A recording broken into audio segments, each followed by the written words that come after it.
प्रश्नावली 14.1 का 25वां सवाल। निम्नलिखित में से कौन से तर्क सत्य है और कौन से तर्क असत्य हैं, सकारण उत्तर दीजिए। पहला सवाल देखो, यदि दो सिक्कों को एक साथ उछाला जाता है तो इसके तीन संभावित परिणाम दो चित्त, दो पट या प्रत्येक एक बार है। अतः इनमें से प्रत्येक परिणाम की प्रायिकता 1/3 है। तो सबसे पहले देखो यहाँ पर प्रयोग क्या दिया हुआ है। यदि दो सिक्कों को एक साथ उछाला जाता है तो कुल संभव परिणाम कितने होंगे। तो जब भी दो सिक्कों को एक साथ उछाला जाता है तो कुल संभव परिणाम कितने होते हैं, 4। कौन कौन से, हेड हेड, यानी पहले सिक्के पर हेड आ जाए और दूसरे सिक्के पर हेड आ जाए। ठीक है, एक परिणाम तो ये हो सकता है, संभावित परिणाम की बात कर रहे हैं हम, है ना।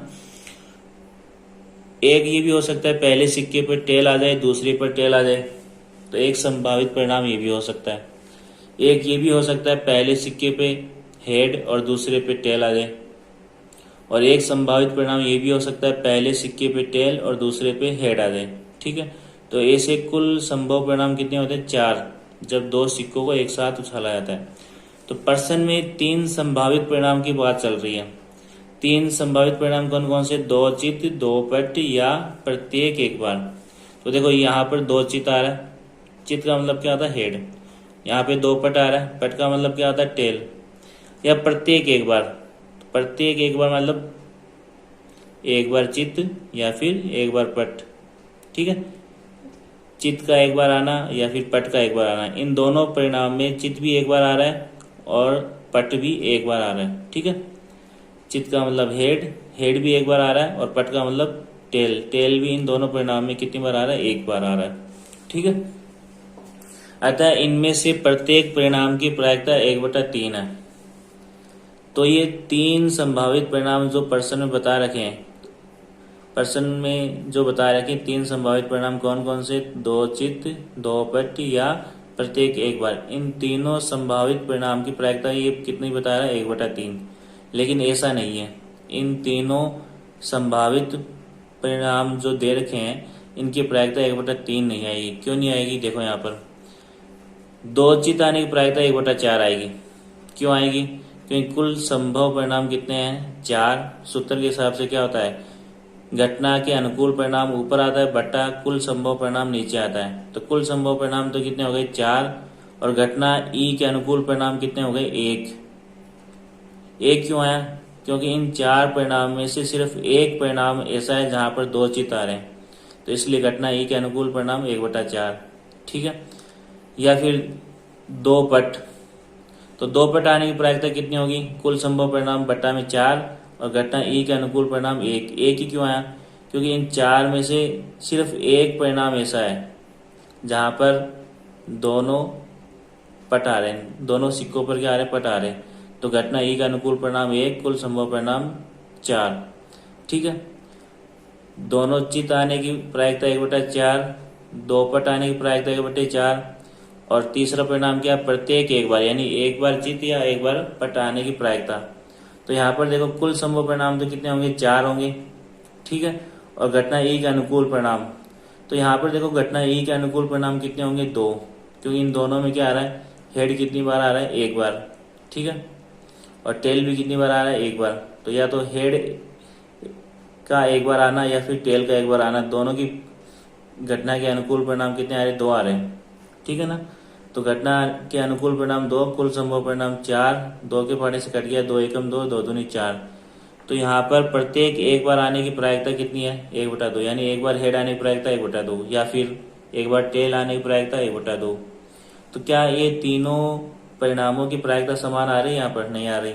ठीक है ना, इसलिए ये जो तर्क जिसमें दिया हुआ है प्रश्न में वो गलत है। तो देखो कैसे लिखना है, ऊपर दिया गया तर्क असत्य है। हम इस प्रकार परिणामों को वर्गीकृत कर सकते हैं, किस प्रकार, जैसे प्रश्न में दे रखा है 3 संभावित परिणाम, दो चित्त, दो पट या प्रत्येक एक बार। तो इस तरीके से हम परिणामों को वर्गीकृत तो कर सकते हैं, लेकिन ये संप्रायिक नहीं है। संप्रायिक का मतलब ये इन तीनों की प्रायिकता का मान क्या है, समान नहीं है।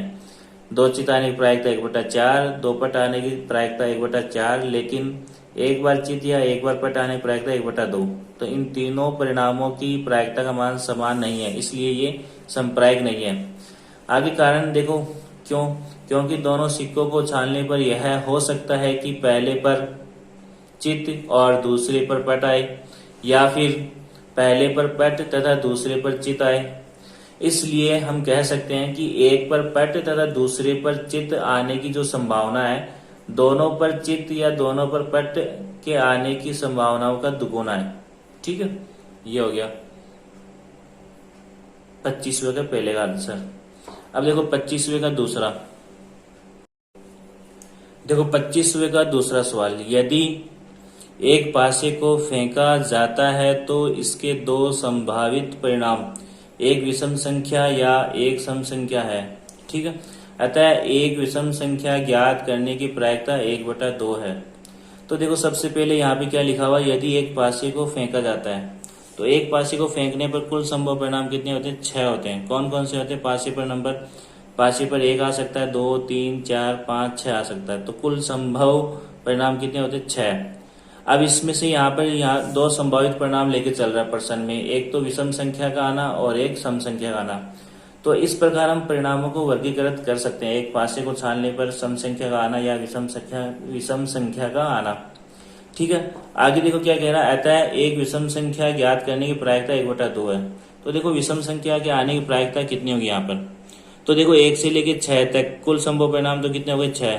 तो सूत्र के हिसाब से क्या होता है, घटना ई के अनुकूल परिणाम ऊपर बट्टा के नीचे क्या आता है? कुल संभव परिणाम। तो यहाँ पर कितना आ गया? 6। कुल संभव परिणाम कितने होते हैं? 6। और विषम संख्या देखो कितनी होती है, पासे पर विषम संख्या कितनी होती है? 1, 2, 3। विषम संख्या किसे कहते हैं? जिसमें 2 का भाग नहीं जाता है। तो पासे पर विषम संख्या कितनी होती है? 3। 1, 2, 3। तो घटना ई के अनुकूल परिणाम कितने हो जाएंगे? 3। अब देखो 3 और 6 कट रहे हैं 3 के पाड़े से, 3 एकम 3, 3 दूनी 6। तो विषम संख्या के आने की प्रायिकता कितनी आ रही है? 1/2। यहाँ पर भी देखो प्रश्न में ये लिखा हुआ है, एक विषम संख्या ज्ञात करने की प्रायिकता कितनी है? 1/2। इसलिए हम कह सकते हैं कि जो यहाँ पर जो तर्क दिया गया वो सत्य है। ठीक है, कि पासे को फेंकने पर दो संभावित परिणाम, एक विषम संख्या का आना और एक सम संख्या का आना, ये भी सही है। और विषम संख्या के आने की प्रायिकता कितनी? 1/2, ये भी सही है। ठीक है, और अगर देखो सम संख्या के आने की प्रायिकता निकाले तब भी वो भी कितनी आएगी? 1/2 ही आएगी। तो विषम संख्या कितनी है? 1, 2, 3। इसी तरीके से सम संख्या भी कितनी है? 3, 2, 4, 6। तो सूत्र के हिसाब से अगर लिखें तो कुल संभव परिणाम कितने आ गए? 6 बट्टा में, और ऊपर क्या आएंगे? घटना ई के अनुकूल परिणाम। तो पासे पर सम संख्या कितनी होती है? 3 होती है। और सम संख्या किसे कहते हैं? जिसमें 2 का भाग जाता है। तो यहाँ पे 3 सम संख्या कौन कौन सी है? 2, 4, 6। कितनी हो गई? 1, 2, 3। तो घटना ए के अनुकूल परिणाम बटा कुल संभव परिणाम, 3 के पारे से कट रहा है, 3 एकम 3, 3 दूनी 6। तो आंसर कितना है? 1/2।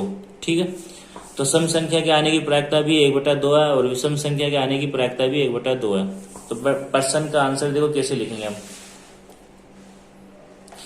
ऊपर दिया गया तर्क सत्य है। ठीक है, ऊपर दिया गया तर्क सत्य है क्योंकि प्रश्न में दिए गए दोनों संभावित परिणाम समप्रायिक है। दोनों संभावित परिणाम कौन कौन से? सम संख्या का आना और विषम संख्या का आना, इन दोनों के संभावित परिणाम वो समप्रायिक है, मतलब दोनों के आने की प्रायिकता का मान समान है।